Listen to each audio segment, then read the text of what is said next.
বাংলাদেশ জামাত ইসলামী এটা যে পারবে তার প্রমাণ এখন জনগণ পেয়ে যাচ্ছে। তারা বাংলাদেশ জামাত ইসলামের আদর্শিক যেই অবস্থান এটা তাদের কাছে স্পষ্ট। আদর্শিক কারণে বাংলাদেশের জনগণ জেনজি জামাত ইসলামীকেই আগামী বাংলাদেশে ভোট দিয়ে বিজয়ী করবে ইনশাআল্লাহ। হচ্ছে এদেশের সবচেয়ে বড় ক্যান্সারের নাম হচ্ছে দুর্নীতি। আমরা দুর্নীতি মুক্ত একটা বাংলাদেশ গড়ে তুলবো ইনশাআল্লাহ। আমরা সন্ত্রাস মুক্ত, তারপরে মাদক মুক্ত একটা বাংলাদেশ গড়ে তুলবো। এই বাংলাদেশে আমরা ক্ষুধা, দারিদ্রতা, চিকিৎসা, অন্ন, বস্ত্র, বাসস্থানের নিশ্চয়তা আমরা নিশ্চিত করব ইনশাআল্লাহ। নিউ ইয়র্কের জ্যাকসন থেকে আপনাদের সঙ্গে আছে আমি খালেদ মহিউদ্দিন। ফেব্রুয়ারিতে নির্বাচনের ঘোষণা দিয়ে রেখেছে সরকার, যথারীতি সেই নির্বাচনের দিকেই এগোচ্ছে বলে সকলে এখন বিশ্বাস করতে শুরু করেছেন। তবে সেই ক্ষেত্রে অনির্বাচিত সরকারের মানে তত্ত্বাবধায়ক সরকারের মাধ্যমে নির্বাচনের ব্যাপারটিও আলোচনায় আসছে। এই সরকারই আসলে তত্ত্বাবধায়ক সরকারের ভূমিকা পালন করবেন কিনা কথা হচ্ছে, তা নিয়েও এইসব নিয়ে আলোচনা করার জন্য, অর্থাৎ সামনে নির্বাচনকে সামনে রেখে চ্যালেঞ্জগুলি কি কি, এর মধ্যে গণভোটও আসলে কি রোল প্লে করবে, এগুলি নিয়ে কথা বলার জন্য এখন আমাদের সঙ্গে আছেন বিএনপির তথ্য বিষয়ক সম্পাদক এবং খুলনা 4 আসনে বিএনপির মনোনীত প্রার্থী, একসময়ের জনপ্রিয় ছাত্রনেতা জনাব আজিজুল বারী হেলাল। হেলাল ভাই আমাদের সাথে খুলনা থেকে যুক্ত হয়েছেন। হেলাল ভাই, আপনি আমাদের সাথে যুক্ত হয়েছেন সেজন্য আমাদের ধন্যবাদ, কৃতজ্ঞতা ও শুভেচ্ছা জানবেন। আপনাদেরও ধন্যবাদ জানাচ্ছি। এর সঙ্গে আরও থাকছেন বাংলাদেশ জামাত ইসলামের কেন্দ্রীয় মজলিসের শুরা সদস্য, ঢাকা 6 আসনে দলটির মনোনীত প্রার্থী এবং ঢাকা মহানগরী দক্ষিণের সেক্রেটারি জেনারেল অধ্যাপক ডক্টর আব্দুল সহকারী সেক্রেটারি দক্ষিণের সহকারী সেক্রেটারি জেনারেল দক্ষিণের সহকারী সেক্রেটারি জেনারেল অধ্যাপক ডক্টর আব্দুল মান্নান। অধ্যাপক ডক্টর আব্দুল মান্নান, আপনি আমাদের সঙ্গে যুক্ত হয়েছেন সেজন্য আমাদের ধন্যবাদ, শুভেচ্ছা জানবেন। আসসালামু আলাইকুম। জি, আমরা হেলাল ভাই এবং মান্নান ভাই আপনাদের দুজনকেই একই প্রশ্ন কতগুলি করব। এর মধ্যে থেকে প্রথমে আমি আসলে আপনার কাছে আসতে চাই হেলাল ভাই, যে এই প্রশ্নটা মান্নান ভাই আপনার জন্যও থাকবে। আগে আমরা হেলাল ভাইকে একটু শুনে আসি। হেলাল ভাই, আপনি যদি একটু সংক্ষিপ্তভাবে বলতেন যে সরকারের তরফ থেকে আমাদের জানানো হয়েছে যে এই সরকারি নির্বাচনকালীন সরকারের ভূমিকা পালন করবেন, আপনারা এইটাতে সন্তুষ্ট কিনা, নাকি আপনারা সরকারে কোনো অন্তর্ভুক্তি বা বিয়োজন চান? না, আমাদের বক্তব্য হলো যে বর্তমান যে ইউনূস সরকার, অন্তর্বর্তীকালীন সরকার, এটাকে আপনি নির্বাচনকালীন সরকারও বলতে পারেন। এই সরকারের নেতৃত্বেই আগামী নির্বাচনটা হবে। এখানে সংযোজন বিয়োজনের কথা অনেকেই বলেছে, কিন্তু আমাদের বক্তব্য হলো সরকার তার চরম নিরপেক্ষতা, তার শ্রেষ্ঠ নিরপেক্ষতা দেখাবে। অতএব সরকারের ভিতরে বর্তমান যে উপদেষ্টারা আছে তাদের যোজন বা বিয়োজনের কথা আমরা এখনো বলিনি। আমরা চাই যে তারা একটা নিরপেক্ষতা দেখাক। তবে প্রশাসনের যে পদায়ন, যে বদলি, যে নিয়োগগুলো হচ্ছে বা যে আপনার নির্বাচনকে সামনে রেখে, এইগুলো নিয়ে কিন্তু আমরা কিছু কথা বলেছি, আপনি ইতিমধ্যে শুনেছেন। যেমন আমরা বলেছি যে রিটার্নিং অফিসার গুলো যদি নির্বাচন কমিশন থেকে দেওয়া হয়, নির্বাচন যে কর্মকর্তাগুলো জেলায় জেলায় আছে, তাহলে কিন্তু নির্বাচন কমিশন একটু শক্তিশালী সংগঠনে পরিণত হয়। কারণ আপনি প্রশাসনকে যদি রিটার্নিং অফিসার দেন, তাহলে নির্বাচন কমিশনেরও কিন্তু কিছু সক্ষমতা ঘাটতি হয়। এইসব বিষয় আপনি দেখেছেন অলরেডি। সুতরাং আমরা এই বিষয়গুলিতে আসবো হেলাল ভাই, তবে আপাতত আপনার সরকারের মধ্যে কোনো রকম সংযোজন বিয়োজন এগুলি কোনো কিছু চান না। একসময় আপনারা 2 ছাত্র উপদেষ্টা সহ নিরাপত্তা উপদেষ্টা পদত্যাগের দাবি করেছিলেন, সেই দাবি থেকে তাহলে আপনারা সরে এসেছেন? না, আমাদের দাবি করেছিলাম এবং সেই দাবি থেকে সরে যাচ্ছি, এরকম কোনো বক্তৃতা কিন্তু এখনো আমরা দেইনি। আমরা বলেছি যে আপনি সরকারে যদি কোনো উপদেষ্টা থাকে, তিনি যদি আবার নির্বাচন করেন, তাহলে কনফ্লিক্ট অফ ইন্টারেস্ট। আর নিরাপত্তা উপদেষ্টার কথা যেটা বলেছেন, সেটাও আমরা ওই সময় বলেছিলাম। কিন্তু এখন আমাদের সামনে চূড়ান্ত লক্ষ্য হলো একটি সুষ্ঠু, গ্রহণযোগ্য, অ্যাকসেপ্টেবল নির্বাচন। এজন্য আমরা সবকিছুকে উপেক্ষা করে এখন নির্বাচনটাকে আমরা প্রাধান্য দিচ্ছি। সেজন্য সরকারের নিরপেক্ষতাই একটা আমাদের সুষ্ঠু নির্বাচনের পথকে আরো সুগম করবে। ওকে, তার মানে সরকারের তরফ থেকে যে আমাদের জানানো হলো, ধন্যবাদ হেলাল ভাই। আমরা একটু ডক্টর আব্দুল মান্নান আপনার কাছে আসি, যে আমাদের জানানো হয়েছে যে সরকারের তরফ থেকে যে এই সরকারি নির্বাচনকালীন সরকার হিসেবে পালন করবে এবং তার মধ্যে কোনো সংযুক্তি বা বিযুক্তির কোনো সম্ভাবনা তারা এই মুহূর্তে দেখছেন না। আপনারা এই ব্যাপারটা নিয়ে সন্তুষ্ট কিনা, ডক্টর আব্দুল মান্নান? জি, আপনাকে ধন্যবাদ খালেদ ভাই, আমাদের সহ আলোচক, আমাদের শ্রদ্ধাভাজন বড় ভাই আজিজুল বারী হেলাল ভাই, আপনাকেও ধন্যবাদ জানাই। আমাকে কি শোনা যায়? একদম স্পষ্ট শোনা যাচ্ছে। মানান ভাই, আপনি বলেন। জি, জি, থ্যাংক ইউ। তো আপনি যে প্রশ্নটা করেছেন যে এই যে অন্তর্বর্তীকালীন সরকার, এই অন্তর্বর্তীকালীন সরকারের প্রতি আমরা সন্তুষ্ট কিনা। দেখেন, অন্তর্বর্তীকালীন সরকার, আমরা বাংলাদেশের সকল জনগণ মিলেই এই সরকারকে বসিয়েছে। কোনো রাজনৈতিক দলের সদিচ্ছা বা ইচ্ছার কারণে এই সরকার গঠিত হয় নাই। তাহলে আমি মনে করি এই সরকার জনগণের সরকার। এটার মাধ্যম দিয়ে আমরা আগামী দিনে একটা অবাধ এবং সুষ্ঠু নির্বাচনের আশা করি। তবে সেক্ষেত্রে এই সরকারের কিছু কিছু আচার আচরণ এবং কর্মপদ্ধতি এই সরকার নিরপেক্ষ কিনা, সেই নিরপেক্ষতার বিষয়টাকে অনেক জায়গায় প্রশ্নবিদ্ধ হয়েছে, যার কারণে আমাদের দল সহ সম্ভাবনা যে 8টি দল আছে, আমাদের পক্ষ থেকে এখনো পর্যন্ত কিন্তু আমরা কিছু কর্মসূচি নিয়ে মাঠে এখনো আছি এবং সেই কর্মসূচির ভিতরে আমরা আছি। বিশেষ করে লেভেল প্লেইং ফিল্ড তৈরি করার যে বিষয়টা আছে, গণভোটটাকে এখনো আমরা আগে চাই, কারণ বাংলাদেশের সেই সক্ষমতা আমরা গণভোট প্রসঙ্গে ডক্টর মান্নান, আমরা গণভোট প্রসঙ্গে আসবো। আমি এরকম এই পর্যায়ে যদি, কারণ অনেকগুলি প্রশ্ন রয়েছে, আপনি যদি এই পর্যায়ে শুধু জানতেন, মানে আমাদের বলতেন যে নিরপেক্ষতা প্রশ্নবিদ্ধ বলছেন, সেটা কি আপনাদের কোনো উপদেষ্টা নিয়ে ঝামেলা, মানে এই কোনো একটা উপদেষ্টার প্রত্যেক চান, নতুন কোনো না, আমরা কখনো কোনো ইন্ডিভিজুয়াল উপদেষ্টার পদত্যাগ চাইনি। বা সরকার, মানে ডক্টর ইউনূসের আন্ডারে ইলেকশনের ব্যাপারে আপনাদের কোনো আপত্তিও এই পর্যায়ে নাই? না, এই পর্যায়ে আমাদের দল থেকে এরকম কোনো আপত্তি নেই। কিন্তু যে নিরপেক্ষতার কথা আপনারা প্রশ্ন তুলছেন, সেই নিরপেক্ষতা কার ব্যাপারে আসলে? মানে এটা কি ডক্টর ইউনূসের ব্যাপারে এটা নাকি মানে কার ব্যাপারে? এই নিরপেক্ষতার বিষয়টা হচ্ছে গোটা অন্তর্বর্তী সরকারের অবস্থানগত ব্যাপারে। যেরকম লন্ডন বৈঠক হয়েছে, লন্ডন বৈঠকের পরে কিন্তু আমরা আমাদের অবস্থান ব্যক্ত করেছি। লন্ডন বৈঠকের পরে যেভাবে একটা দলের সাথে প্রেস ব্রিফিং হয়েছে, এটা বাংলাদেশের জনগণ সুন্দরভাবে নেয়নি। এটা বাংলাদেশের যে আমাদের পলিটিক্যাল কালচার, এটাকে খেলাপ করেছে। এছাড়াও বিভিন্ন জায়গায় ডিসিশন মেকিং এর ক্ষেত্রে দেখা গিয়েছে যে অনেক জায়গায় অধিকাংশ দলের মতামতকে উপেক্ষা করে একটা দলের প্রতি সমর্থন। অর্থাৎ আপনারা ডক্টর ইউনূসের নিরপেক্ষতা নিয়ে আপনারা প্রশ্ন তুলছেন? না, আমরা ডক্টর ইউনূসের সরকারের যে সামগ্রিক ডিসিশনের ক্ষেত্রে ডক্টর মান্নান, মানে বৈঠক করেছেন ডক্টর ইউনূস, আপনি অবস্থানের কথা বলছেন, সার্বিক সরকারের কথা বলছেন, কেন আপনি ডক্টর ইউনূসের কথা কেন বলতেছেন না, যে তার নিরপেক্ষতা নিয়ে আপনার প্রশ্ন আছে? ডক্টর ইউনূসের যে সমালোচনা বা তার ব্যাপারে আমাদের যে বক্তব্য, সেটা কিন্তু আমরা দলীয়ভাবে দিয়েছি। সেটা তো আমরা বলেছি, আমাদের অবস্থান ব্যক্ত করেছি। এখানে তো আমরা কোনো কিছু বলছি না যে অমুকের প্রতি আমাদের ভালোবাসা আছে, অমুকের প্রতি আমাদের নাই, এটা তো আমরা বলছি না। কাজেই আমরা বলতে চাই যে প্রধান উপদেষ্টা তিনি যদি কোনো জায়গায় কি কোনো দিকে হেলে পড়েন, তাকে তো আমাদের বলার সুযোগ দিতে হবে। তার অর্থ এই না যে আমরা তার প্রতি অসন্তুষ্ট বা তার কার্যক্রমে আমরা তার বিরুদ্ধে বলছি। জামাতে ইসলামের অবস্থান হচ্ছে আমরা তার বিরুদ্ধে বলছি, কিন্তু তার বিপক্ষে আমরা অসন্তুষ্ট নই। ঠিক আছে, বোঝা গেল। না, আমরা তো তাকে তার রাইট ট্র্যাকে রাখার জন্য আমাদেরকে বলতেই হবে, এবং আমরা আরো বলবো। ওকে, আপনারা আরো বলবেন, তবে তার বিরুদ্ধে আপনাদের কোনো অনাস্থা নাই, কিন্তু তার বিরুদ্ধে কিছু অসন্তুষ্টি আছে, আমি যদি এটাকে এইভাবে সামারাইজ করি। এই প্রশ্নটা আসলে আমরা ডক্টর মান্নানকে দিয়ে শুরু করতে চাই, এবং হেলাল ভাইয়ের কাছে আমরা এরপরে এটার ব্যাপারে হেলাল ভাইয়ের অবস্থান একটু জানবো, বিএনপির অবস্থান একটু জানতে চেষ্টা করবো। সেটা হচ্ছে যে বর্তমানে নিরাপত্তা উপদেষ্টা জনাব ডক্টর খলিলুর রহমান ভারতের যে জাতীয় নিরাপত্তা উপদেষ্টা, তার সঙ্গে বৈঠক করেছেন জনাব অজিত দোভালের সঙ্গে। এই বৈঠককে আপনারা আসলে কিভাবে দেখছেন? আপনি কি মনে করছেন যে এই বৈঠক খুব জরুরি ছিল? এই বৈঠকটা কেন হচ্ছে বলে আপনার মনে হয় ডক্টর মান্নান? আমরা হেলাল ভাইয়ের কাছে একটু জানতে চাচ্ছি। জি, আপনাকে ধন্যবাদ। না, হেলাল ভাই একটু পরে বলবেন, আমরা একটু ডক্টর মান্নানকে শুনি। জি ডক্টর মান্নান। জি, ধন্যবাদ। দেখেন, বাংলাদেশের অন্তর্বর্তী সরকার থেকে এখনো পর্যন্ত কোনো ব্রিফ দেওয়া হয় না এভাবে যে কেন, কি কারণে জরুরিভাবে ওনারা গিয়েছেন, এবং ওখান থেকে ফিরে এসে ওনারা যখন প্রেস ব্রিফিং করবেন, তখনই আমরা বুঝতে পারবো যে কি কি কারণে সেখানে যাওয়া দরকার ছিল, কি কি কারণে যাওয়া দরকার ছিল না। কাজেই পুরো বিষয়টা অস্পষ্ট থাকা অবস্থায় এখানে কোনো মতামত দেওয়াটা আমি যৌক্তিক মনে করি না।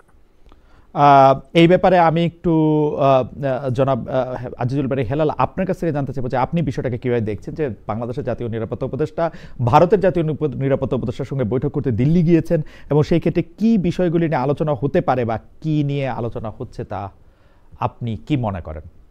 কেন গিয়েছেন তিনি সেখানে? এইটা আমি দেখলাম যে আপনার কলম্বো সিকিউরিটি কনক্লেভ একটা অনুষ্ঠান, এটা নয়াদিল্লির ফরেন সার্ভিস একাডেমিতে হচ্ছে। আমি দেখলাম এটা একটা বৈঠক হচ্ছে দুই দেশের নিরাপত্তা উপদেষ্টা এবং আরো অন্য দেশেরও নিরাপত্তা উপদেষ্টারা মনে আছে সেখানে। আমি আজকে পত্রিকায় দেখলাম যে বলছে যে বাংলাদেশ তার আভ্যন্তরীণ নিরাপত্তা এবং আভ্যন্তরীণ ব্যাপারে অন্য কারো হস্তক্ষেপ কামনা করে না। তার মানে আগে হস্তক্ষেপ হয়েছে।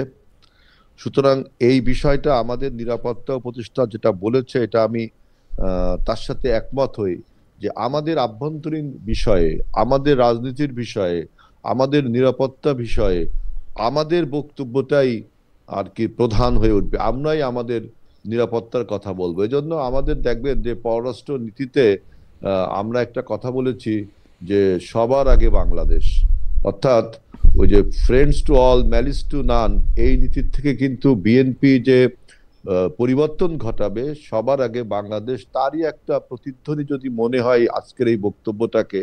আপনি আবার বলতে পারেন তাহলে কি নিরাপত্তা উপদেষ্টা আপনাদের ফরেন পলিসিতে কথা বলছে?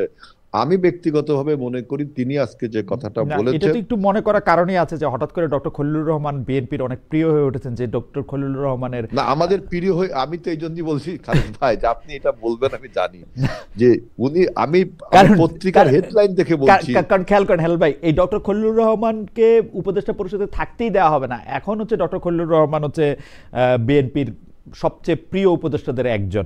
আমার কোনো অসুবিধা নাই। এটা কিন্তু খালেদ ভাই, আমি কিন্তু আমার কথা যদি আপনার এটা মনে হয় তাহলে আমি মনে করছি আমাকে আপনি আমার ভুল হচ্ছে। আমি বলছি যে পত্রিকা রিপোর্ট দেখলাম যে বলছে যে আভ্যন্তরীণ বিষয়ে হস্তক্ষেপ করার নীতি মেনে চলার জন্য দুই পক্ষকে আহ্বান জানিয়েছে। আমি সেখানে বলছি যে বিএনপি এইটা বিশ্বাস করে। এখন বিএনপির এই বিশ্বাসের সাথে উনার কথা যদি মিলে যায় তাহলে তো আপনি বলতে পারবেন যে উনি আমাদের না। খালিদ ভাই এই ব্যাপারে আমাকে একটু টাইম দিবেন। জি জি, একটু ছোট করে যদি বলেন ডক্টর মান্নান। জি জি, আসলে বাংলাদেশ জামাত ইসলামী বরাবরের মতোই কিন্তু ন্যায্যতার ভিত্তিতে বাংলাদেশের সাথে প্রতিবেশীদের সম্পর্কের কথা বলে। আমরা আরো খুশি হতাম যে উনি যেরকম ন্যায়ানুগ এবং বাংলাদেশ তার অবস্থান ব্যক্ত করবে, কিন্তু সম্প্রতি ঘটে যাওয়া যে বন্দি বিনিময় চুক্তি কিন্তু আমাদের সাথে ইন্ডিয়ার আছে, এ ব্যাপারে উনি কোনো কথা বলেছেন কিনা এটা আমাদের জানা নেই। আর আমাদের ভাইয়েরা সবসময় বলেন, কখনো পক্ষে বলেন কখনো বিপক্ষে বলেন, সুবিধা যেদিকে পান সেদিকে দেখে বলেন। এই সরকারকে কিন্তু ওনারা বারবার অনির্বাচিত সরকার বলেছেন এবং নিরাপত্তা, হ্যাঁ এখনো বলেন, আবার তাদের পরে আস্থা রেখেই আপনারা মানে সেই নির্বাচন তাকে করতে চান। আমার মনে হয় এই তর্কটা একটু আলাদা, কিন্তু তুমি যদি এখন এই সরকারকে বাদ দাও তাহলে বাংলাদেশের গণতন্ত্র সরকার ভবিষ্যৎ কোন দিকে যাবে? হেলাল ভাই, আমার কাছে মনে হয় যে এই তর্কটা আমরা যখন একটু সামনের দিকে যাব তখন বলবো। কিছু প্রশ্ন আপনাদের জন্য কমন রয়েছে, সেই প্রশ্নগুলো আমি একটু করে নিই। আমি মনে করি যে এখানে বাংলাদেশের আদালত কর্তৃক ঘোষিত আসামিদের ব্যাপারে আলাপ আলোচনা থাকার প্রয়োজন ছিল। বাংলাদেশ যে জুলাই, আপনি আগেই বললেন যে সেই আলোচনাটা হয়েছে কিনা আমরা তো উনারা আসলে জানবো, কিন্তু অনেকগুলো বিষয়ে তো কথা বের হচ্ছে, কিন্তু এরকম বিষয়ে কোনো কথা আমরা দেখি নাই। ওকে, আমরা একটু হেলাল ভাই আপনার কাছে একটু জানতে চাইবো যে দুইটা লালদিয়া ও পানগাঁও বন্দরের দায়িত্ব দুই বিদেশি প্রতিষ্ঠানকে দেওয়া হয়েছে কি শর্তে, সেটা আসলে মানে এখন পর্যন্ত ডক্টর মোহাম্মদ ইউনূস এবং জনাব আশিক চৌধুরী ছাড়া আমরা কেউ জানি না, মানে আমি অন্তত জানি না, কেউ জানি না, এটা বলা ভুল, হয়তো হেলাল ভাই জানে, হয়তো মান্নান ভাই জানে। আমরা একটু হেলাল ভাইকে বলবো যে এই ব্যাপারটা আপনি আসলে কিভাবে দেখেন সরকারের শেষ পর্যায়ে এখন? আমি আসলে, আপনি খালেদ ভাই একটা ভালো কোশ্চেন করছেন যে দুইটা বন্দর আপনার দুইটা বিদেশি প্রতিষ্ঠানকে যে ইজারা বা কন্ট্রাক্ট যাই বলেন দিল, এটা তো মনে হয় 30 বছরের চুক্তি, এরকম একটা কি মনে হয় চুক্তি হয়েছে, তাই না? তাহলে পরবর্তী সরকার এইটা কি মানতে বাধ্য, না পরবর্তী সরকার এটা রিভাইজড করতে পারবে? এই জিনিসটা খালেদ ভাই আমার কাছে জানা নেই। তবে আমি ব্যক্তিগতভাবে মনে করি যে বর্তমান যে অন্তর্বর্তীকালীন সরকার, তাদের অবশ্যই আপনার নির্বাচন পর্যন্ত একটি নির্বাচিত সরকার না আসা পর্যন্ত এই সিদ্ধান্তটা আমার কাছে মানে সুবিবেচনা প্রসূত মনে হয়নি। এটার কারণ কি এইরকম হইতে পারে যে ওইখানে বিএনপি রাজনৈতিক যে শক্তি, সেই শক্তি দিয়ে ওই টার্মিনালগুলি পরিচালনা করার ক্ষেত্রে যেসব লোকবল বা ওইখানে যে টার্মিনালের মধ্যে যেসব যেগুলি বলা হয় আর কি, দুর্নীতি, চাঁদাবাজি বা মিসঅ্যাপ্রোপ্রিয়েশন অথবা সিস্টেমের যে লিকেজ, সেইটা পরিচালনা করে বলে বিএনপি একটু অখুশি নাকি? মানে না না, অখুশি না। আমি আমি আমার কথাটা আপনি বোঝেন যে এটা সরকার আপনার লিজ দিয়েছে দুটি বিদেশি প্রতিষ্ঠানকে। সুতরাং এই লিজে আমাদের দেশের লোকের কি লাভ হবে, কি ক্ষতি হবে, এই তথ্য উপাত্ত আমার জানা নেই। আমি বলছি যে সরকার বিবেচনা প্রসূত হয়নি। এটা উচিত ছিল একটা নির্বাচিত সরকার আসার পরে তিনি সিদ্ধান্ত নিতেন, তাহলে জনগণের সিদ্ধান্ত হতো। এখন লাভ যদি কোনো কিছু হয়েই থাকে তাহলে তো এই অন্তর্বর্তীকালীন সরকারের হবে, এখানে তো বিএনপির বা অন্য দলের হওয়ার কোনো প্রশ্নই ওঠে না। আমি একটু ডক্টর মান্নান এই প্রসঙ্গে আপনাকে জানতে চাইবো যে লালদিয়া টার্মিনাল 30 বছর, পানগাঁও 22 বছর ব্যবস্থাপনার দায়িত্বে থাকবে ডেনমার্ক ভিত্তিক প্রতিষ্ঠান একটি এবং সুইজারল্যান্ড ভিত্তিক প্রতিষ্ঠান একটি। এই ব্যাপারটা আপনি আসলে কিভাবে দেখেন, ডেনমার্ক, সুইজারল্যান্ড, পানগাঁও? এবং দেখেন, এ ব্যাপারে আমাদের দলীয় অবস্থান পরিষ্কার করা হয়েছে, সেখানে জামাতের পক্ষ থেকে উদ্বেগ প্রকাশ করা হয়েছে। এটা আমরা আগেও একটি বিষয়, স্পর্শকাতর বিষয় ছিল, হিউম্যানিটেরিয়ান করিডোর যেটা দেওয়ার জন্য সরকার উদ্যোগ নিয়েছিল, আমরা সে বিষয়েও আমাদের অবস্থান ব্যক্ত করেছি। বাংলাদেশের নিরাপত্তা স্থিতিশীলতাকেই সবার আগে আনতে হবে, এরপরে যদি এই চুক্তির মাধ্যম দিয়ে বাংলাদেশের উন্নতি অগ্রগতি হয়, সেই বিষয়টাকে জাতির সামনে স্পষ্ট করে সবার মতামত নিয়ে করলে এটা সুন্দর হতো।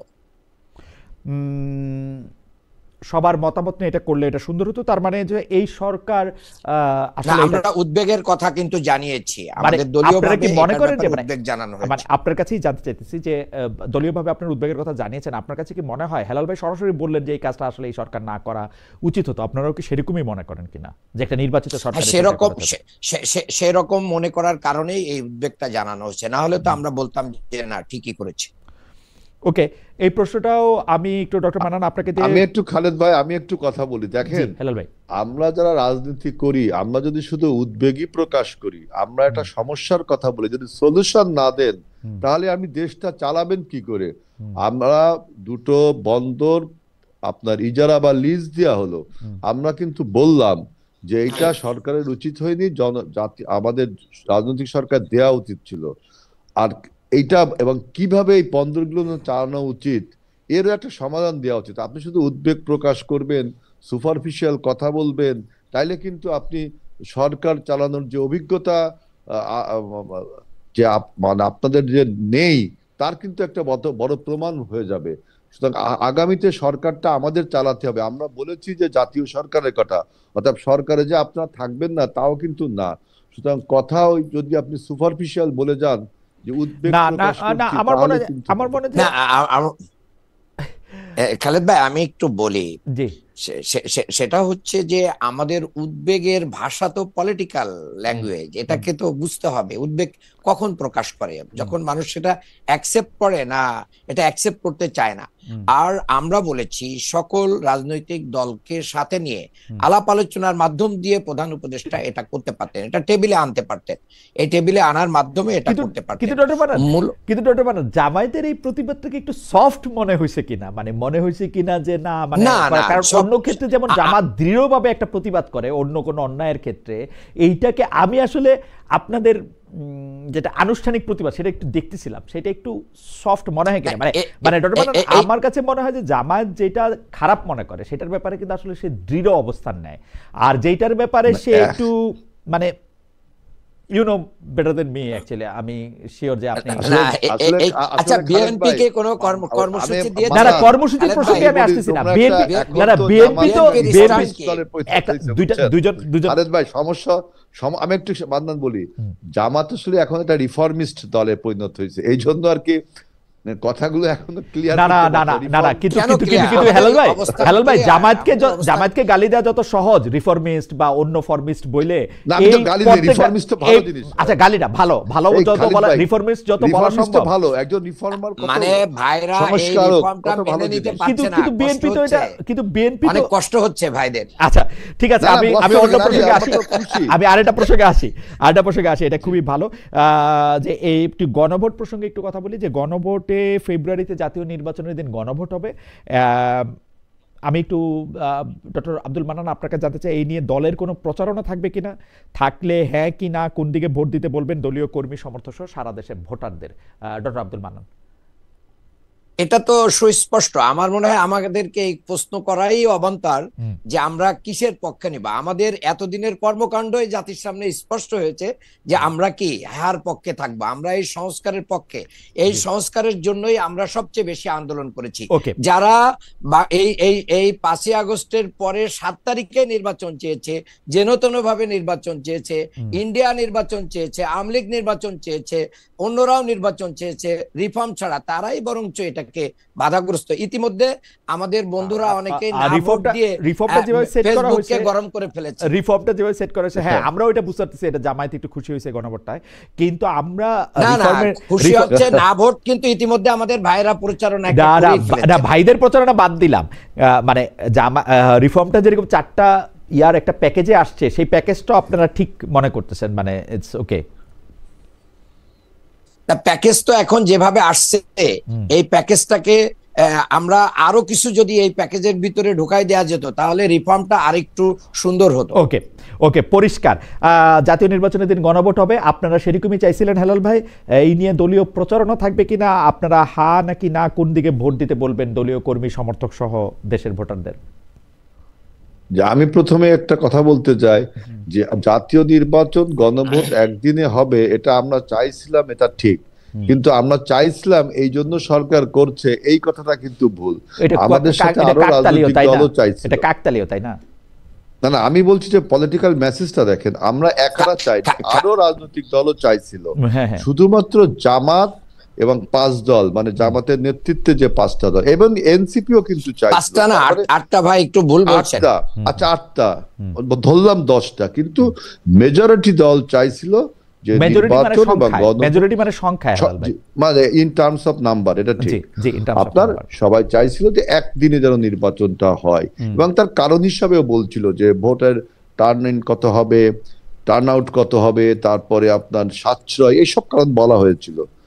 এখন আপনি বলছেন যে না ভোট এবং হা ভোট, মান্নান বলার চেষ্টা করছে যে আমাদের কোনো একজন এমপি প্রার্থী ফারুক ভাই খুব সম্ভব, তিনি মনে হয় ওই যে ফেসবুকে একটা নিউজ আসলো, আমি জানি না এটা উনি বলছেন না এআই জেনারেটেড, যদি উনি বলেও থাকে, তারপরে আমি বলছি দেখেন, আমি যেমন ব্যক্তিগতভাবে হা ভোটের পক্ষে, যে জুলাই সনদ এটা যেন হা ভোট হয়, এটা আমি পক্ষে। এখন আরেকজনকে যে না হলে আপনি তাকে কিন্তু ভৎসনা করতে পারেন না।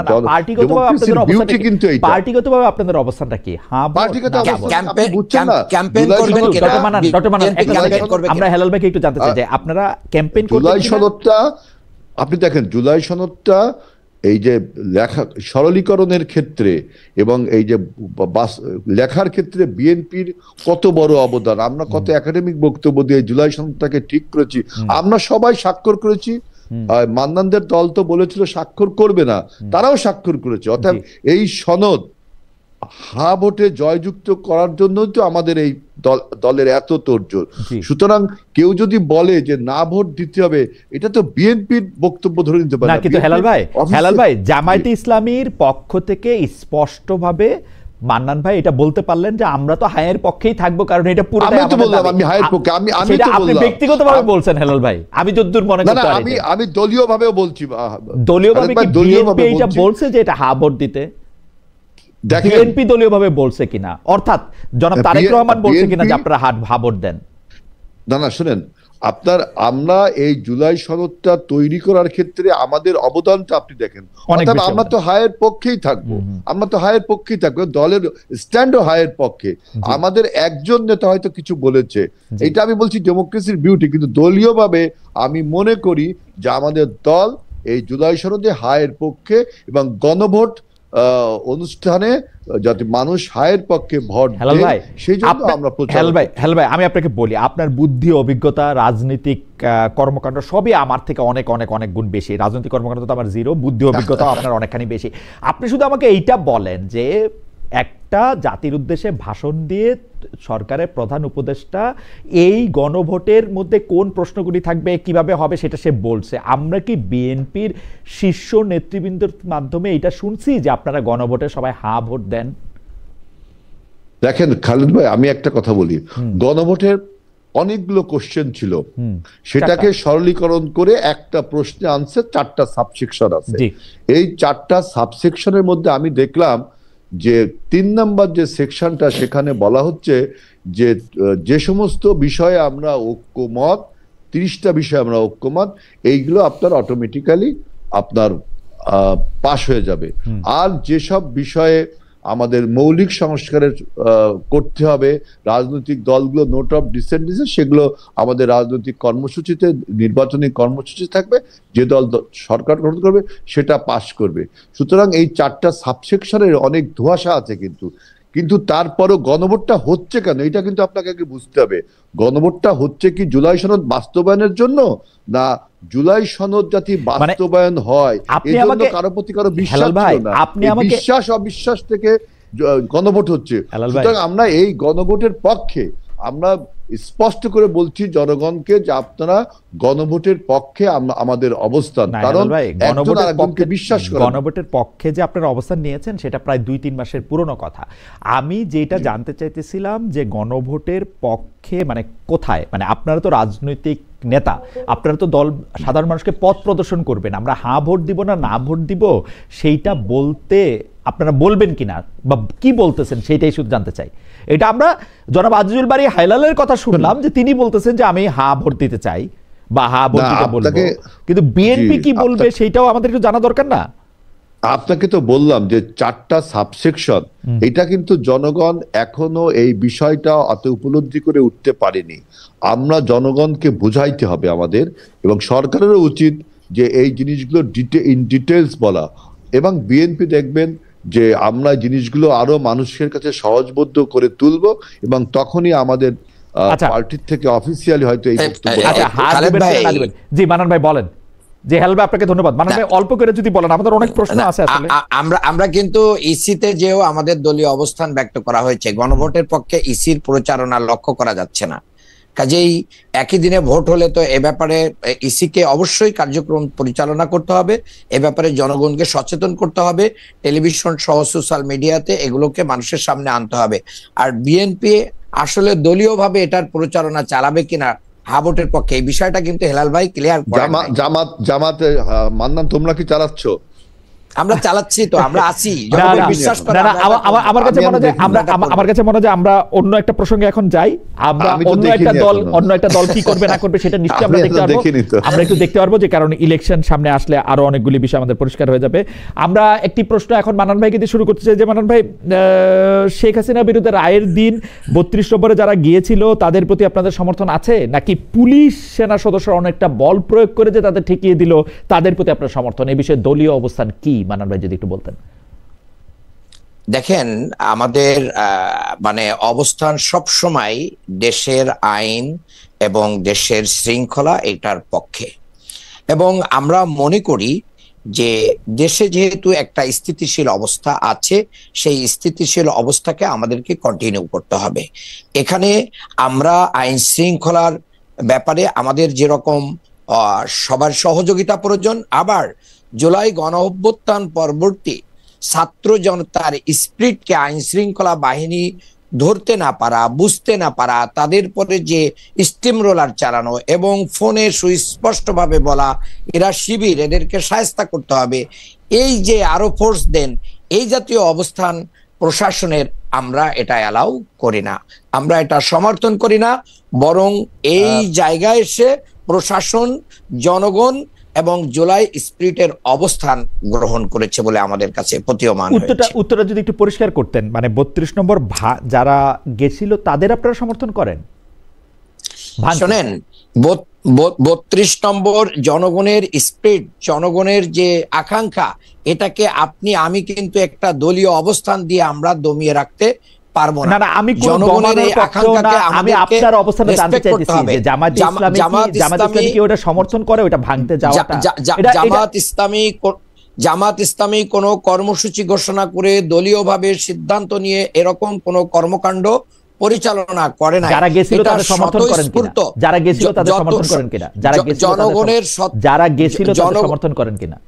খালেদ ভাই, জনগণের স্বতঃস্ফূর্ত স্পিরিটকে আমরা স্যালুট করি। জনগণকে, আমাদেরকে তো জনগণকে নিয়েই কি আমাদেরকে চলতে হবে। কিন্তু প্রশাসনের যে অবস্থান, এই অবস্থানটা আমাদের কাছে সবচেয়ে বেশি লজ্জাজনক মনে হয়েছে। মানে যেভাবে রাস্তার উপরে পিটিয়ে একবারে ফ্যাসিস্টের আমলে যেভাবে পিটিয়েছে, এটা অগ্রহণযোগ্য। ওকে, যারা এখানে গিয়েছিলেন তাদেরকে আপনারা স্যালুট করেন এবং সরকার যে তাদেরকে পিটিয়েছে সেটাকে আপনারা অগ্রহণযোগ্য মনে করেন?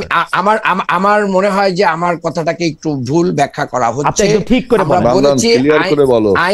আমি ক্লিয়ারলি বলছি, আইন শৃঙ্খলা হাতে রাখা, আইন শৃঙ্খলা হাতে তুলে নেওয়া এবং দেশে যেহেতু একটা স্থিতিশীল অবস্থা এসেছে, এই জায়গায় কিন্তু আমাদের কোনো নৈরাজ্যকর পরিস্থিতি তৈরি করার সুযোগ নেই। সেখানে পুলিশ প্রশাসন জনগণের স্পিরিটকে রেসপেক্ট করতে, যে মিউচুয়ালি এটাকে কুললি এটা ডিল করতে পারতো, তাহলে দুইটা জিনিসই এখানে কিন্তু বাস্তবায়ন হতো। কিন্তু সেটা কিন্তু প্রশাসন করতে ব্যর্থ হয়েছে। আমি যতটুকু বুঝলাম যে যেখানে তারা গিয়েছিল সেটা আইন হাতে নেওয়া তাদের ঠিক হয় নাই, কিন্তু জনগণের উপরে পুলিশের বল প্রয়োগ ঠিক হয় নাই। ঠিক ছিল, পুলিশের যাওয়াটা ঠিক হয় নাই, যাওয়াটা ঠিক ছিল। এটা তাদের স্পিরিট, এটা তাদের আকাঙ্ক্ষা। ওকে, এটাকে সুন্দরভাবে ডিল করলে কিন্তু দুইটা জায়গায় এখানে দেশটা সুন্দরভাবে সরকার বল প্রয়োগ করছে, ওটা ঠিক হয় নাই। অবশ্যই ঠিক হয় নাই। যারা গেছিল তারা ঠিক, এবং এটা যাওয়াটা ঠিক ছিল না, তারা তো যেতেই পারে। যাওয়ার পরে আমরা যদি তাদেরকে সুন্দরভাবে হ্যান্ডেল করতে পারতাম, তাহলে তো এই অনাকাঙ্ক্ষিত পরিবেশ তৈরি হতো না। ওকে, আমার মনে হয় যে আপনার বক্তব্য পরিষ্কার। যাওয়াটা ঠিক ছিল, কারণ হচ্ছে এটা হচ্ছে স্পিরিট, আর সরকার যে বল প্রয়োগ করে তাদের স্পিরিট থেকে গিয়েছে, এটা তো কোনো দলের ডিসিশনে তারা যায় না। আপনার কাছে মনে হয়েছে যে সরকার জনগণের স্পিরিটের বিপক্ষে কাজ করেছে? ছোট করে যদি মাঝে মাঝে করতেছে, মাঝে মাঝে এই ঘটনায়, এই পার্টিকুলার ঘটনায় করছে তার বিরুদ্ধে, তাই তো? এই পার্টিকুলার ঘটনায় সংশ্লিষ্ট যারা জড়িত ছিলেন তারা এখানে জুলাই সংশ্লিষ্ট জড়িত বলে তো কিছু নাই, কারণ সংশ্লিষ্ট জড়িত বলে তো কিছু নাই। আমরা দেখি যে এটা আসলে উপর থেকে অর্ডারগুলি আসে। হাওয়েভার আপনার বক্তব্য পরিষ্কার। উপর থেকে হলে কি প্রধান উপদেষ্টা বলবেন আপনি? আর কাকে বলবো? আর কাকে বলবো? না, এই জাতীয় জায়গা মনে হয় এভাবে মিন করে না খালেদ ভাই। তাহলে কি কোন পর্যন্ত? মানে শুধু মানে এটা তো পুলিশ প্রশাসনকেই বোঝানো হয়েছে। ওই জায়গাটা ডিসি, শুধু ওই জায়গাটার ডিসি, ওই জায়গার ডিসি তো তার বক্তব্য তো ভাইরাল হয়েছে, তিনি তো একবারে ক্লিয়ার। না, ওই জায়গাটা ডিসি এই অর্ডারটা নিছেন কার কাছ থেকে? পুলিশ কমিশনারের কাছ থেকে, আইজি? এটা ওনাকে জিজ্ঞেস করা উচিত, উনি কি উপদেষ্টা লেভেল থেকে? আপনার কাছে কি মনে হয়? আপনার কাছে কি মনে হয়? আপনার কাছে কি? আমার কাছে মনে হচ্ছে ওনার ইমিডিয়েট বস থেকেই উনি নিয়েছেন। আর ইমিডিয়েট বস ইন্ডিপেন্ডেন্ট সিদ্ধান্ত নিয়েছেন? ইমিডিয়েট বস তো এটা ডিএমপি কমিশনার ইন্ডিপেন্ডেন্ট সিদ্ধান্ত নিয়েছেন, মানে ডিএমপি কমিশনার এটা ইন্ডিপেন্ডেন্ট সিদ্ধান্ত, সেটা তো ওনারাই বলতে পারবেন কোথা থেকে। আমার মনে হয় ডক্টর মান্নান, আমি যতদূর জানি এইসব ক্ষেত্রে সরকার প্রধানের বা যিনি স্বরাষ্ট্র মন্ত্রণালয়ের দায়িত্ব থাকেন তার সাথে আলোচনা করে এইসব সিদ্ধান্ত নেওয়া হয়। এই ব্যাপারটা কোনোভাবেই একজন, কারণ এর আগের বার যখন 32 নম্বর ভাঙা হয়েছে সরকারের সিদ্ধান্তেই তখন কিছু বলা হয় নাই, এইবার সরকারের সিদ্ধান্তেই সেটা আটকানো হয়েছে। এটা হচ্ছে আমার পরবর্তীতে কিন্তু ছাত্র জনতা সেখানে গিয়েছে, ছাত্র জনতা ওইবারও গেছে, কিন্তু সুন্দর দেখায় নাই। ছাত্র জনতা ওইবারও গেছে। তাহলে আমাদের বোঝা উচিত ছিল যে জনগণের আকাঙ্ক্ষাও আমাদেরকে ঠিক রাখতে হবে এবং আমাদের আইন শৃঙ্খলাও ঠিক রাখতে হবে। হবে। আমার মনে হয় যে আপনারা যখন সরকারে আসবেন আপনারা নিশ্চয়ই বিষয়টা মনে রাখবেন। আমি একটু জনাব আজিজুল বারী হেলালের কাছে যাই। জনাব আজিজুল বারী হেলাল, আপনারা কি মনে করেন তাদের প্রতি আপনাদের সমর্থন আছে কিনা যারা ভাঙতে গিয়েছিল এবং যারা পুলিশ প্রশাসন সেনাপদরা অনেকটাই বল প্রয়োগ করছে? এর আগে আমরা কোনোদিন বল প্রয়োগ করতে দেখি নাই। হঠাৎ করে এই যে 32 নম্বর এখন অর্ধ ভাঙা প্রায় ভেঙে চুরে অবস্থায় আছে, সেইটাকে রক্ষা করার জন্য এরকম বল প্রয়োগ করার মানে কি আসলে? আমি আপনার এই প্রশ্নের উত্তর আমি একটু রাজনৈতিক ভাষায় দিতে চাই। মান্নান যেটা বললো সেটা হলো শ্যাম রাখি না কুল রাখি। কারণ আমি দেখেছি যে আওয়ামী লীগের ভোটটা যে ভোটের মাঠে এখন ট্রাম্প কার্ডে পরিণত হয়েছে, সেইটা কিন্তু মান্নানের ভাষায় স্পষ্ট হয়ে উঠেছে। এই জন্য বলছি যে আমি রাজনৈতিক বক্তব্যটা দিতে চাই যে আপনি জানেন যে রাশিয়ার যখন আপনার পেরেস্ত্রোইকা এবং গ্লাসনোস্ট হলো, তখন লেনিন মতো মানুষের মূর্তি কিভাবে সরকার ভেঙেছিল, জনগণ কিন্তু ভেঙেছিল না। আপনি সাদ্দাম হোসেনের পতনের পরে তার মূর্তি কিন্তু ওই সময়ের এন্টারিম গভর্নমেন্ট সেটা ভেঙেছিল। ইভেন আপনি জানেন স্বাধীনতার পরে ইকবাল হলের নাম আমাদের সার্জেন্ট জহুল হক হলের নামে হলো। জিন্নাহ হলের নাম, জিন্নাহ কিন্তু পাকিস্তানের প্রতিষ্ঠাতা, তার নাম পরিবর্তন। আমাদের অনেক প্রশ্ন আছে, আপনি যদি উত্তরটা না আমি একটু বলি, এই প্রশ্নের উত্তর আমাকে এভাবে দিতেই হবে। তো ইতিহাসে হারিয়ে যাচ্ছে, পরে না বলতেই হবে। সুপারফিশিয়াল কথাবার্তা বলে কিন্তু রাজনীতি হয় না। না জি জি বলেন বলেন বলতে হবে। বলেন। আপনার জিন্নাহ হল আপনার হয়ে গেল সূর্য সেন হল, আপনার জিন্নাহ এভিনিউ হয়ে গেল আমাদের দেশের এক নেতার নামে।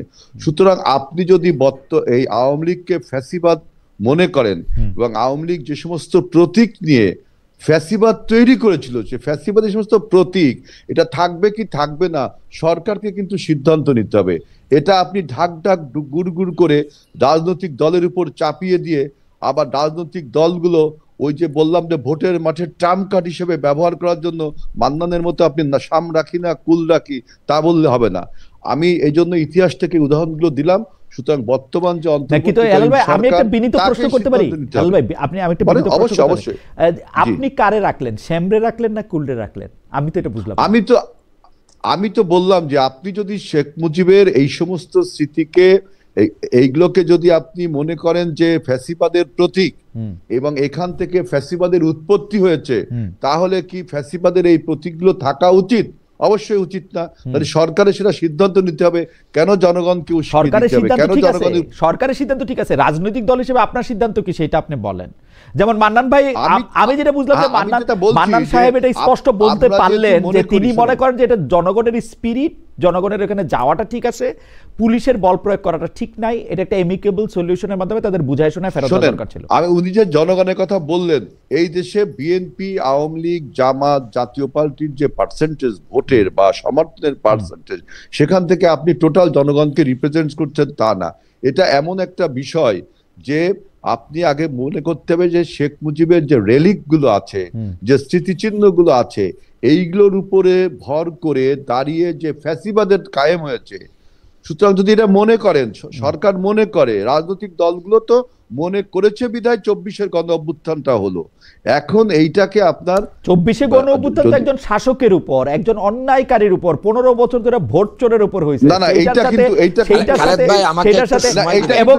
এবং শেখ মুজিবুর রহমান এবং শেখ হাসিনা দুই দল করতেন। শেখ হাসিনা তো শেখ মুজিবুর রহমানের কথা মানে নাই, শেখ মুজিবুর রহমানের দল ছিল বাকশাল। সেটা আপনার ব্যাখ্যা, কিন্তু দেখেন 24 না সেটা আপনি রাজনৈতিক দল হিসেবে আপনি বলেন, আপনি রাজনৈতিক দল হিসেবে আপনি চান যে এই লক্ষণগুলিকে ফেসিবাদের লক্ষণ হিসেবে চিহ্নিত করে এটাকে ঘুরাই দেওয়া হোক, এটা আপনি রাজনৈতিকভাবে চান কিনা সেটা আপনি বলেন।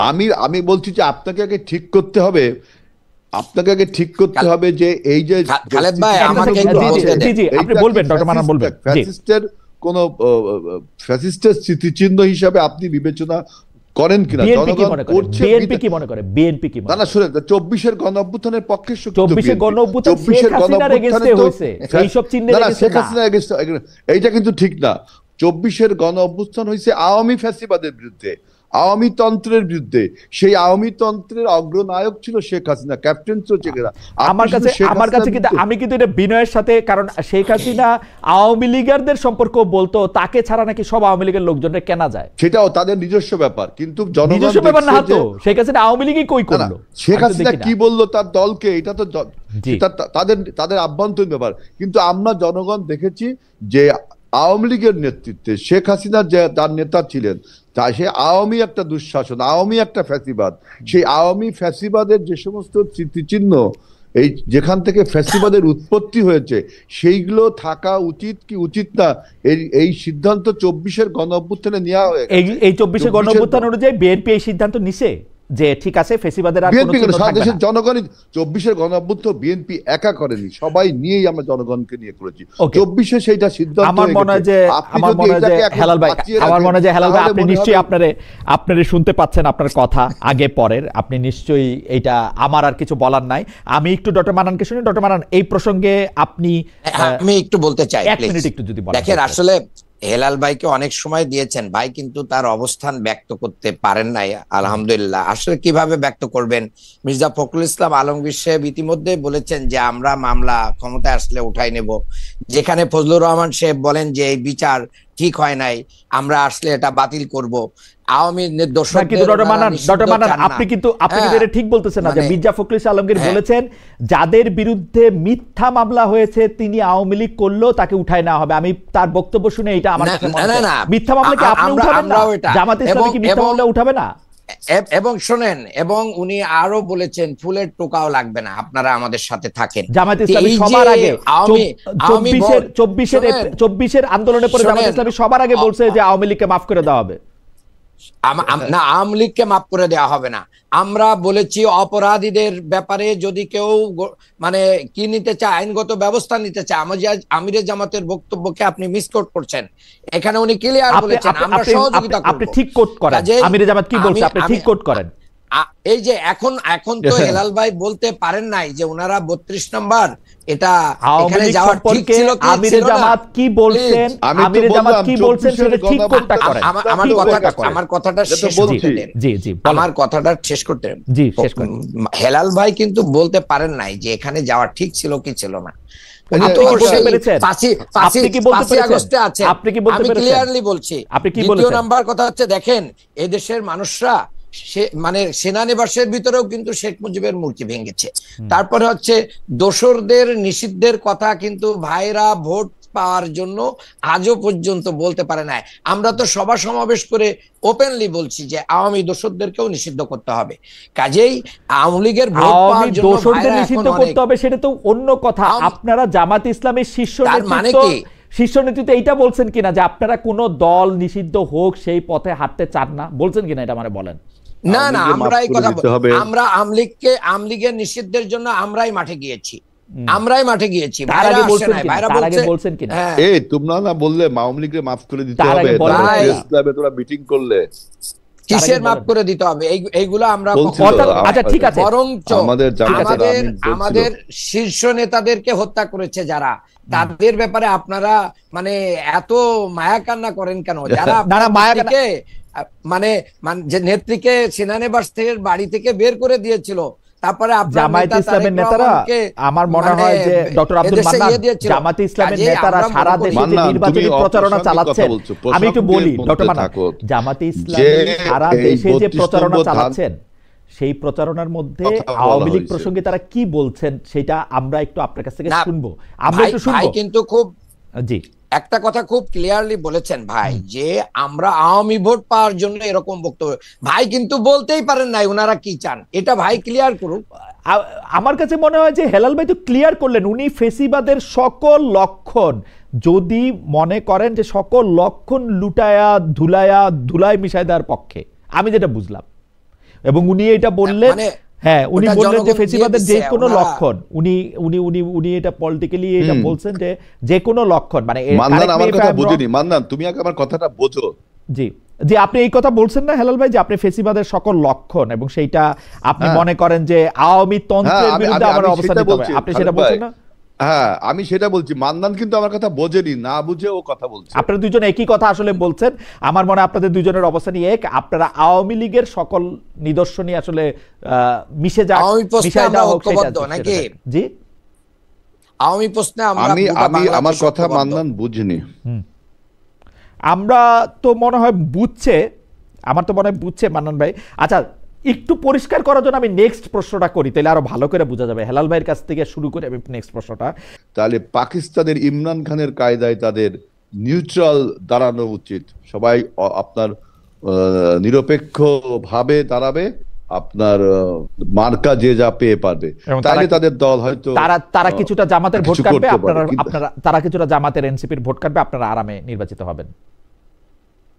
তার মানে তাহলে আপনার কথায় বোঝা যাচ্ছে যে আওয়ামী লীগের সাথে জামাতের একটা আঘাত হয়েছে, আপনার কথা তাহলে বোঝা যাচ্ছে। না না, আপনার লক্ষ্যটা বুঝতে যাচ্ছি, জামাতের লক্ষ্যটা জামাতের কাছ থেকেই শুনবো না। আপনার লক্ষ্যটা কি এরকম যে ঠিক আছে, আমি বলছি যে আওয়ামী লীগের উচিত হবে নিরপেক্ষভাবে ইমরান খান স্টাইলে নির্বাচনটা করা। আর আপনি যদি বলেন যে তাদের এখন কি করতে হবে, আমি যেমন আমার নির্বাচনী প্রচারণায় বলছি যে আপনার আওয়ামী লীগ যেহেতু রাজনীতি থেকে অপসারিত হয়েছে, বিদায় নিয়েছে, পালিয়ে গেছে, সুতরাং আপনার যে শূন্য স্থান এখন তৈরি হয়েছে, সেই শূন্য স্থানে দ্বিতীয় সারি থেকে জামাতে ইসলাম প্রথম সারিতে আসছে। আমার একটা বিশ্বাস ছিল যে এনসিপি যে নতুন দলটি, এটা এই শূন্য স্থান পূরণ করলে আমাদের রাজনীতিতে ভাইব্রেন্ট আমরা 2-3টি দল পেতাম, এটা আমার একটা বক্তব্য। আওয়ামী লীগের যারা সমর্থক তাদের প্রতি বক্তব্যটা কি থাকবে আপনাদের, যে নতুন দল করেন বা ইয়াতে দাঁড়ান, তেহরিকে ইনসাফ হন, নতুন দল করতে হবে, ইন্ডিপেন্ডেন্ট দাঁড়াতে পারে, ইন্ডিপেন্ডেন্ট দাঁড়াতে পারবে ইমরান খানের স্টাইলে, আবার আমাদের ইমরান খান স্টাইলে।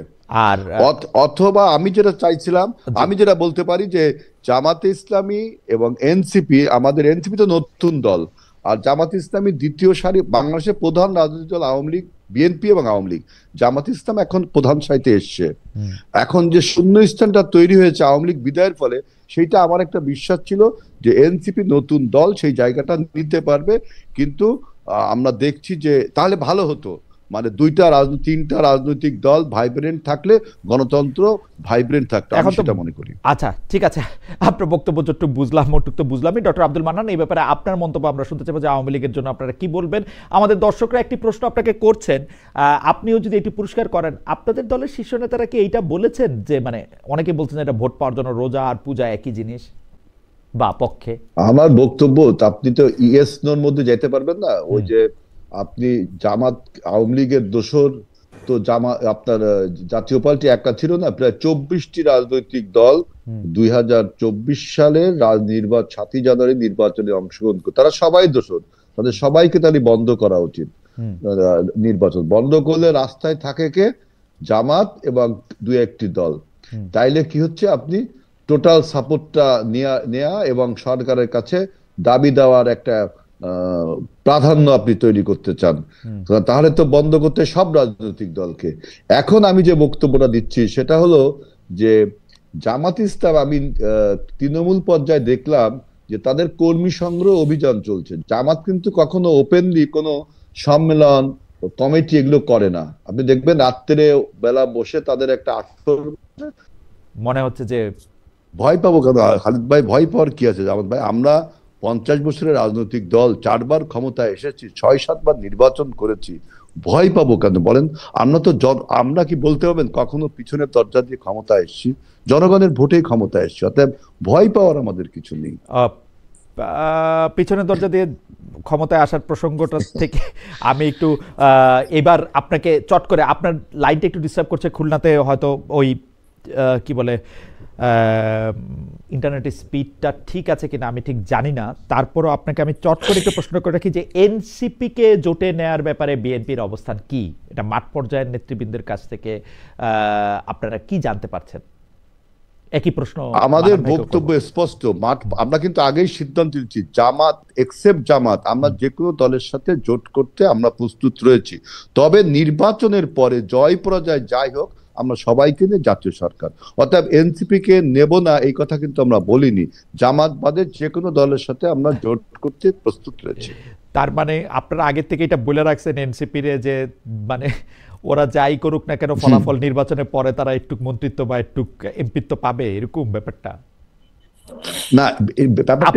আপাতত জামাতের বিপক্ষে তারা অবস্থান নিক, নির্বাচনের পরে তাদেরকে আপনারা কিছু না কিছু দিবেন, তাই তো? আমরা খালেদ ভাই, যে আমরা যদি জয়লাভ করি, আমরা কিন্তু বলছি সবাইকে নিয়ে, জামাতকে নিয়ে সরকার গঠনের কথা বলছি, কিন্তু নির্বাচনের কথা বলিনি, কারণ কি নির্বাচনটা আপনার কম্পিটিটিভ হওয়া যায়। আমরা যদি সবাই এখন ঐক্যবদ্ধ হয়, তাই তো আমি নির্বাচনে যাই, শেখ হাসিনা নির্বাচন।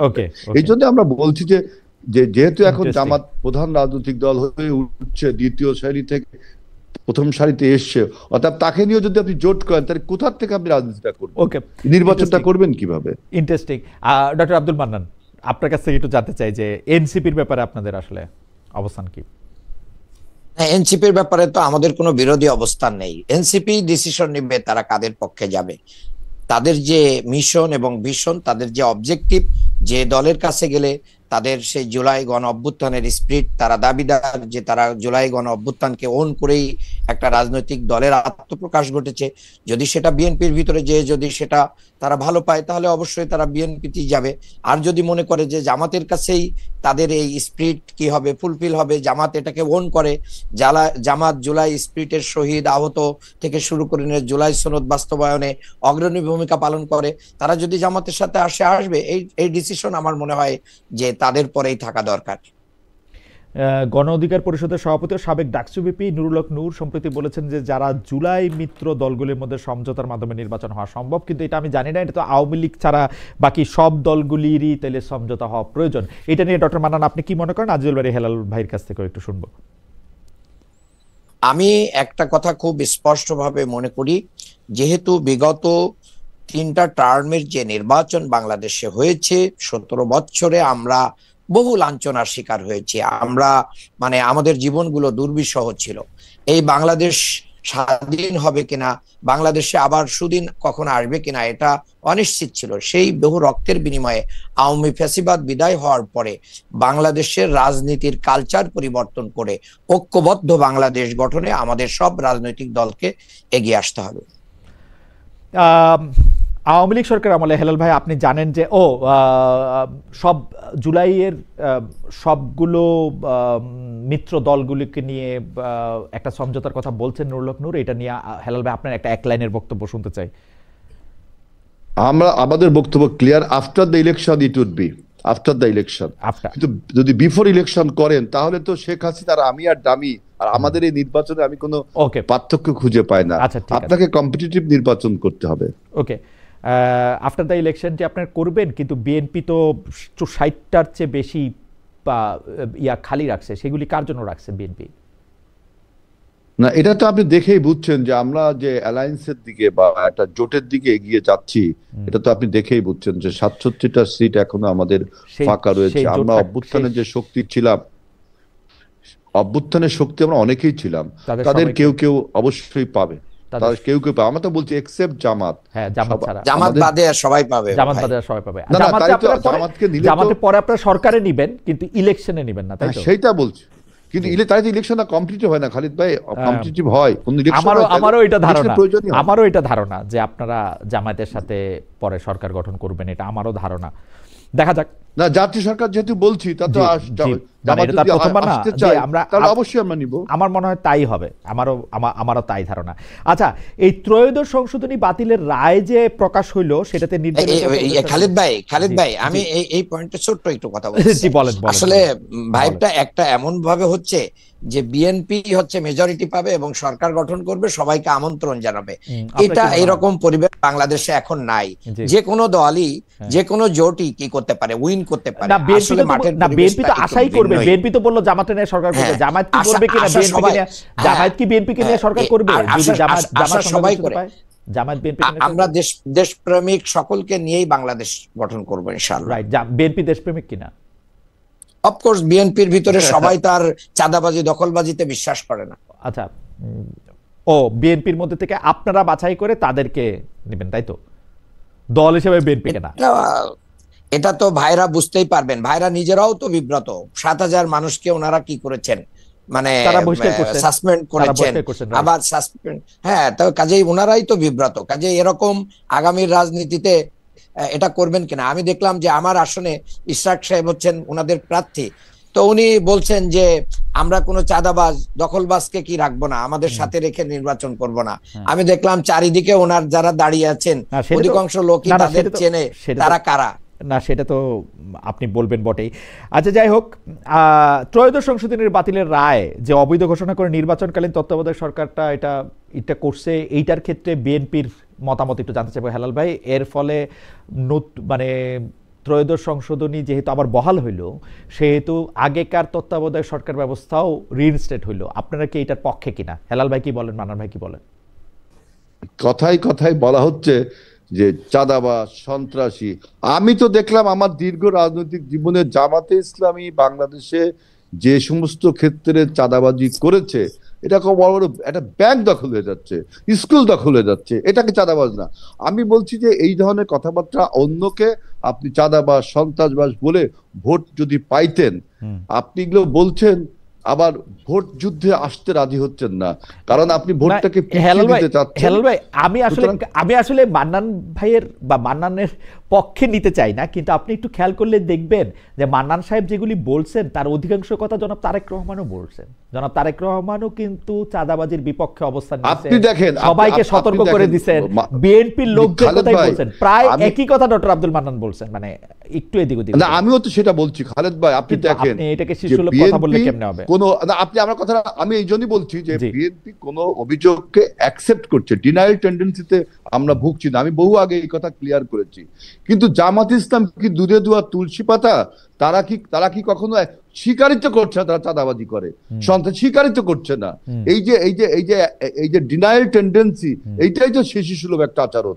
ওকে, আপনি ডিনায়াল টেন্ডেন্সি কে বলছেন? ডক্টর মান্নান, আপনি একটু বলবেন কি যে আসলে ব্যাংক থেকে শুরু করে অন্যান্য ব্যবসা প্রতিষ্ঠান দখল, এবং আমি কিন্তু এটাও শুনেছি জামায়াত হচ্ছে বড় বড় ব্যবসা প্রতিষ্ঠানকে তারা বলছেন যে আপনাদের সমস্যা আছে, আপনারা এত টাকা চাঁদা দিবেন। এইটাও কিন্তু এটা বলছেন বড় বড় ব্যবসা প্রতিষ্ঠানকে, যেটাকে বলা হচ্ছে যে তারা ইচ্ছা করে সেটা টাকা দিচ্ছেন।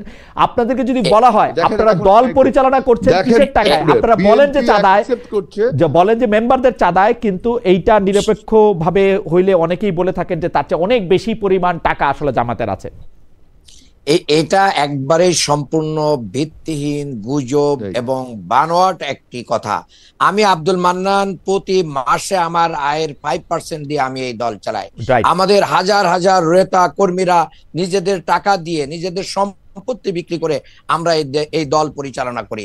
আমরা কারোর কাছ থেকে এভাবে জোর করে প্রেসার করে আমরা প্রেসার করেন না তো, আপনারা ফোন করেন, ফোন করে বলেন সমস্যা আছে, তারপর তারা টাকা দেন। প্লিজ খালিদ ভাই, আমি আপনাকে বলি, আমি যদি বলি যে আমি একটা লাশ দাফন কাফনের জন্য আমাদের একটা অ্যাম্বুলেন্স লাগবে, খালিদ ভাই আপনার যদি অ্যাবিলিটি থাকে আপনি দেন, আপনি যদি এটা দেন, তাহলে এটা কি চাঁদাবাজি? আপনারা থার্ড পার্টি, আমি একটা কথা বলি, আপনারা থার্ড পার্টি অডিটের মাধ্যমে আপনারা কি এটা দেখাইতে পারবেন যে আপনারা আসলে নিজেদের মেম্বার চাঁদা কত, বাইরে থেকে কত চাঁদা আসে? আমাদের প্রতিটা আয় এবং ব্যয়ের কি আয় অডিট হয়, এবং থার্ড পার্টি না। আপনাকে ওয়েলকাম করলাম, আমি 1 ইয়ার আপনাকে আমন্ত্রণ করলাম, ক্যামেরা নিয়ে এসেন আমাদের পার্টি অফিসে, আপনারা দেখে যান আমরা কিভাবে এগুলো মেনটেন করি। একটি টাকার এদিক ওদিক মিস ইউজ হলে আমার যে পদ আছে এই পদ থাকার কোনো মিস ইউজের কথা আমি বলতেছি না, মিসইউজের কথা বলতেছি না। কথা যখন উঠলো ডক্টর মান্নান, কথা যখন উঠলো ডক্টর মান্নান, আপনি আমাকে বইকেন না, আমার কথা শুনেন আগে। আপনি আমাকে বলেন বাংলাদেশে যারা ব্যবসায়ী গোষ্ঠী আছে সেই 20 জনের একজনও বা 20 জনের 20 জনই আপনাদেরকে চাঁদা দেয় নাই? এটা কি এই জুলাই মাস থেকে এই আগস্ট মাস পর্যন্ত কেউ চাঁদা দেয় না? কেউ আমাদেরকে চাঁদা দেয় না, দেয় নাই, কেউ আমাদেরকে চাঁদা দেয় না। যেভাবে ভাইরা মানুষের কাছ থেকে চাঁদা গ্রহণ করে সেভাবে তো করে না। কেউ অভিযোগ দিয়েছে কোন মিডিয়া, কোন জায়গায় কোন ব্যক্তি, সংক্ষিপ্ত ব্যবসায়ী বা কোন মিডিয়া কেউ কি আজও পর্যন্ত বলতে পেরেছে এটা জামাতের বিরুদ্ধে একটা অপবাদ এবং অপপ্রচার? বরঞ্চ বিএনপি নিজের চাঁদাবাজি এবং লুটপাট ঠেকানোর জন্য এই কথাগুলো নতুন করে নিয়ে এসে একটা পরিবেশ তৈরি করতে চাচ্ছে। বাংলাদেশ জামাত ইসলামের 2 জন মন্ত্রী ছিলেন, তারা মন্ত্রী থাকা অবস্থায় আজও পর্যন্ত কেউ 1 টাকার দুর্নীতির সংবাদ আনতে পারেন নাই। কাজেই খালিদ ভাই এগুলো মানে দুর্ভাগ্যজনক। আর আপনি তত্ত্বাবধায়ক সরকার সম্পর্কে জানতে চেয়েছেন, সেটা আমি এক লাইন বলতে চাই। তত্ত্বাবধায়ক সরকার বিএনপি যেভাবে হেলাল ভাই বললেন যে করুণা করেই মনে হয় দিয়েছে, এর জন্য আমি তখন ইন্টারমিডিয়েটের ছাত্র, খুলনাতে আমি রাজপথে লড়াই করেছি। আজকে তত্ত্বাবধায়ক সরকার ফিরে আসাতে আমার ভিতরে একটা শিহরণ তৈরি হচ্ছে যে না, আমার সেদিনের লড়াই কি হয়েছে, বাস্তবে পরিণত হয়েছে। জামাত ইসলামীর এই যে ব্রেন থেকে আসা এই তত্ত্বাবধায়ক সরকার, বাংলাদেশের জনগণ যারা দিতে চায় নাই, যারা বলেছিল পাগল ছাগল ছাড়া আর কেউ তত্ত্বাবধায়ক সরকার বোঝে না, আমার মনে হয় নিরপেক্ষ না, তারাও আজকে কি বলছে? আমার মনে হয় ডক্টর মান্নান আপনার বক্তব্য পরিষ্কার। ডক্টর মান্নান, আপনার বক্তব্য পরিষ্কার। আমি হেলাল ভাইকে বলতে চাই, ডক্টর মান্নান কিন্তু উদাত্ত আহ্বান জানালেন, ওপেন এই টেলিভিশন উনি বললেন আমি ইচ্ছা করলে উনার ফিনান্সিয়াল নকদান বা জাবেদা বই দেখতে পারবো, কোত্থেকে আয় হইতেছে কোত্থেকে ব্যয় হইতেছে, থার্ড পার্টিও লাগবে না, যে কোনো সময় যেতে পারবো। এই কথাটা কি বিএনপির পক্ষে আসলে বলা সম্ভব কখনো? অবশ্যই। আমি তো বিএনপি তো জামাতের মতো আপনার এনজিও মার্কা সংগঠন না, বিএনপি জামাতের মতো ক্যাডার এনজিও তো খারাপও না, চাঁদাবাজ। আপনাকে রাজনৈতিক দলগুলো, রাজনৈতিক দল এবং এনজিও এক জিনিস না। রাজনৈতিক দল মানে গণসংগঠন আর ক্যাডার ভিত্তিক সংগঠন এক জিনিস না, বুঝছেন? কিন্তু আপনার বিএনপির যে সৌন্দর্য, যেটা যে আপনি একটা অভিযোগ দিচ্ছেন সেটা আমি অ্যাকসেপ্ট করছি, করে আমি তদন্ত করছি, তদন্ত সাপেক্ষে তার বিচার করছি। কিন্তু জামাত তো প্রথমেই আপনাকে প্রত্যাখ্যান করছে, সে কিছু শুনতেই রাজি না, সে মনে হচ্ছে আকাশ থেকে ফেরেশতা নামছে। মান্নান ভাই আমি একটু বলি, সে তো ওপেন চ্যালেঞ্জ দিচ্ছে, আমি আয়েশা তারে তো পরীক্ষা করে দেখতে পারবো, তার কত টাকা ঢুকতেছে, কত টাকা কোথায় ব্যয় করতেছে, সে তো ওপেন চ্যালেঞ্জ দিতেছে। আমি বলতেছি এই কথাটা বিএনপিও বলতে পারবে কিনা? বিএনপি বলতে পারবে না কেন? বিএনপি তো আপনার নির্বাচন কমিশনে তো আমরা হিসাব জমা দিচ্ছি প্রত্যেকবারে। কিন্তু মান্নান যেভাবে বলছে ওটা তো মনে হচ্ছে একটা আপনার ওই যে কর্পোরেট একটা কোম্পানি, মানে কর্পোরেট কালচারটা চালু করেছে। ওই জন্যই বললাম যে এনজিও মার্কা সংগঠন রাজনীতি মানে দেশ পরিচালনার মতো একটা সংগঠন না। ইভেন এটা একটা ক্যাডার সংগঠন। এখন উনি যদি উনার পার্টিকে উনার আয়ের 5% দিয়ে দেন, দিয়ে উনার পার্টিটা উনি করতে চান, সেইটাকে আপনি এনজিও মার্কা সংগঠন কি আপনি বলেন? এনজিও তে কি এমন হয়? না না, সে বলছে একটা কথা যে আমরা মানুষের কাছে সাহায্য চাই, যে একটা লাশ দাফন করব, সেটা যদি কেউ দেয় তাহলে কি সেটা চাঁদাবাজি করবেন? এখন এইরকম কাজ যদি বিএনপি বলতো, বিএনপি সেটাকে আপনি চাঁদাবাজি বলতেন। কারণ আপনি নিজেই আগের থেকে একটা নিজের আপার হ্যান্ডে যাচ্ছেন। আমার মনে হয় পার্থক্যটা এই জায়গায়, হেলাল ভাই, পার্থক্যটা এই জায়গায় কিছু সংখ্যক চাঁদা আছে যেটা হচ্ছে ইনস্টিটিউশনাল চাঁদাবাজি। যেমন ঢাকা শহরে ফুটপাথগুলি এখন কাদের দখলে? যেমন ধরা যাক যে ঢাকা শহরে আসলে ব্যাটারি চালিত রিক্সা চালাইতে হইলে এই মালিকের পাশাপাশি আর কাকে কত টাকা দিতে হয়। যেমন ঢাকা শহরে আসলে কোন থানায় কোন পুলিশের ওসি নিয়োগ পাবে, এইটা আসলে জামায়াত ঠিক করে নাকি বিএনপি ঠিক করে, এবং এটা আসলে চাঁদার বিনিময়ে ঠিক হয় নাকি এমনি ঠিক হয়? গাবতলী গরুর হাটটা আসলে কিভাবে পরিচালিত হয় একটু বলতে দেন। রাজনীতিতে যে সন্ত্রাসী কর্মীগুলো, যে চাঁদাবাজ কর্মীগুলো, তাদের পরিচয় তারা সন্ত্রাসী, তাদের পরিচয় তারা চাঁদাবাজ, তাদের কোনো রাজনৈতিক পরিচয় নেই। কখনো জামাতের রঙে, কখনো বিএনপির রঙে, কখনো এনসিপির রঙে এই সমস্ত দস্যুরা দস্যুতা করে থাকে। আপনি এখন যদি বলেন সবই বিএনপি, তাহলে তো আমি তারপরে বলছি আমরা তদন্ত করে দেখি। কিন্তু জামাত তো স্বীকারই করতে যাচ্ছে না, তাদের দলে কোনো দস্যুতা হয়ই না। মনে হচ্ছে সবাই আপনার একদম দরবেশ। এটা হয় নাকি তাই কোনোদিন? আচ্ছা ঠিক আছে, আমি একটা প্রশ্ন দর্শকদের কাছ থেকে এখন নিতে চাই, একটা প্রশ্ন না একটা কথা, যে উনি মিজান খান উনি বলছেন যে সাহস থাকলে দুইজনকেই বলেন যে তারা বলুক যে আওয়ামী লীগের ভোট তাদের লাগবে না। আপনারা এটাতে রেসপন্ড করবেন কিনা এটা আপনাদের ইচ্ছা। হেলাল ভাই আপনি বললেও বলতে পারেন। আমার মনে হয় আমার বক্তব্য হলো যে আওয়ামী লীগ যারা সমর্থক তারা কি ভোট দিবে না? তাদের ভোটটা বন্ধ করে দেওয়া উচিত। তাদের ভোট যাতে ভোট দিবে, তাদের ভোট তো আপনি বন্ধ করতে পারবেন না। এখন আমি বলছি যে এই ভোটটাকে অ্যাট্রাক্ট করার জন্য জামাত একটা ফন্দি পাকে এঁটেছে, কর্মী সংগ্রহ অভিযানের নামে সবাইকে জামাতি। আপনি জামাতের ফন্দিটা বুঝতে পেরেছেন, ওকে ফ্যান্টাস্টিক। আমার মনে হয় ডক্টর মান্নান আপনি এটাতে কি বলবেন? আপনি যদি 30 সেকেন্ড একটু বলেন। ভাই আমার মনে হচ্ছে যে বিএনপি তো কোনো কর্মী সংগ্রহই করে না, সদস্য সংগ্রহ করে না। বিএনপি এমনি একটা সংগঠন চলতেছে, এটা তো প্রত্যেকটা দলের দলীয় কর্মসূচি, সে তার দাওয়াত দিবে, কর্মী সংগ্রহ করবে। কিন্তু আমার জানা মতে, আমার দেখা মতে যে পরিমাণ লোকদেরকে শেল্টার দেওয়া হচ্ছে, বিএনপির ভাইরা, আল্লাহর রহমত, এদেশের মানুষ, সাধারণ মানুষকে এগুলো বিচার করতে দিতে হবে। সাধারণ মানুষ বিচার করবে। আপনি শুধু আরেকটা কথা বলেন যে আপনারা বেশিরভাগ সময় কোনো রকম কোনো দুর্নীতি বা পদ থেকে কোনো অবস্থান বা চাঁদাবাজির এগেনস্টে আপনারা কথা বলেন, সেই কথাকে আমরা স্বাগতও জানাই।